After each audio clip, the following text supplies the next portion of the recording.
استحاضہ کا مسئلہ. استحاضہ وہ خون ہوتا ہے جو ایام حیض کے بعد خاکی یا زرد رنگ کا جاری ہوتا ہے.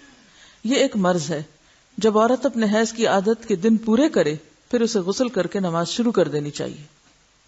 تو اس میں اصل حکم یا اصل بات کیا ہے؟ عادت.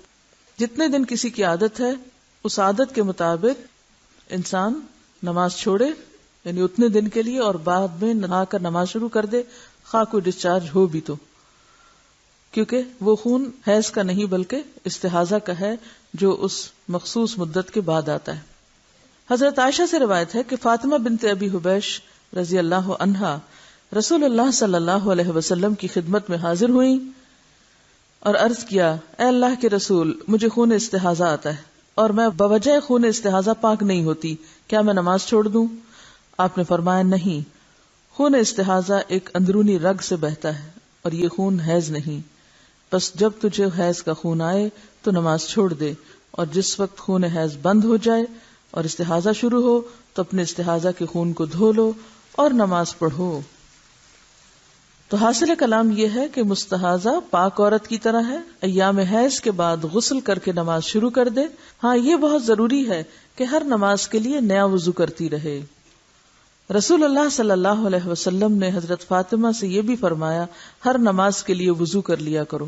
یعنی ہر نماز کے لیے نہانے کی ضرورت نہیں، صرف وضو کافی ہے. خواہ پہلے سے وضو ہو بھی، چونکہ ڈسچارج ہوتا رہتا ہے اس لیے وضو باقی نہیں رہتا، دوبارہ وضو کر لیا جائے. خون حیض بلوغت کی علامت ہے. اگر یہ عادت کے مطابق آئے تو یہ صحت کی علامت ہے. اس کے برعکس استحاضہ بیماری کی علامت ہے. چونکہ یہ خون حیض سے پہلے بھی آتا ہے اور حیض کی مدت گزر جانے کے بعد رکتا نہیں، اس لیے بعض خواتین اسے بھی حیض سمجھ کر نماز چھوڑے رکھتی ہیں. لہٰذا اس مسئلے کو سمجھنا ضروری ہے. خون حیض گاڑھا، سیاہ اور کسی قدر بدبودار ہوتا ہے.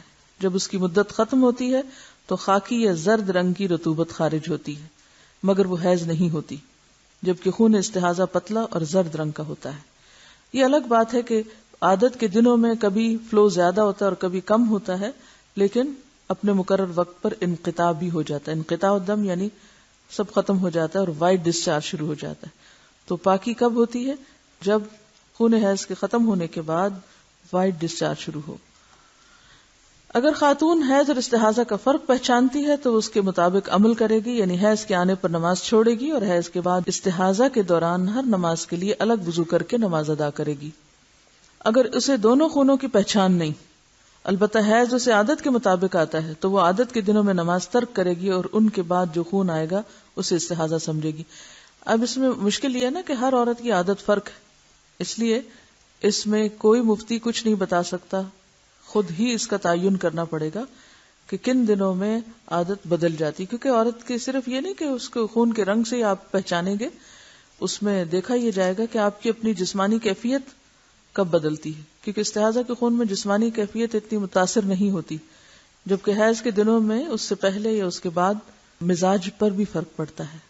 تو مزاج کی تبدیلی سے اور خون کے رنگ کی تبدیلی سے یا اس کیفیت سے یا اس کے زیادہ یا کم ہونے سے بھی حیض اور استحاضہ کو آپس میں الگ الگ سمجھا جا سکتا ہے. اگر اسے دونوں خونوں کی پہچان نہیں اور حیض بھی عادت کے مطابق نہیں آتا. اب ایک اور مسئلہ تیسرا، نہ حیض کی پہچان ہے اور نہ ہی عادت کا پتہ چلتا ہے، یعنی دن کے مقرر ہونے کی سمجھ ہی نہیں آتی، تو وہ اپنی قریبی رشتہ دار خاتون جو مزاج اور عمر میں اس جیسی ہو، مثلا بہن وغیرہ، اس کی عادت کے مطابق عمل کرے گی حتیٰ کہ اسے پہچان ہو جائے اور اس کی اپنی عادت بن جائے. پھر قیاس کرنا پڑے گا.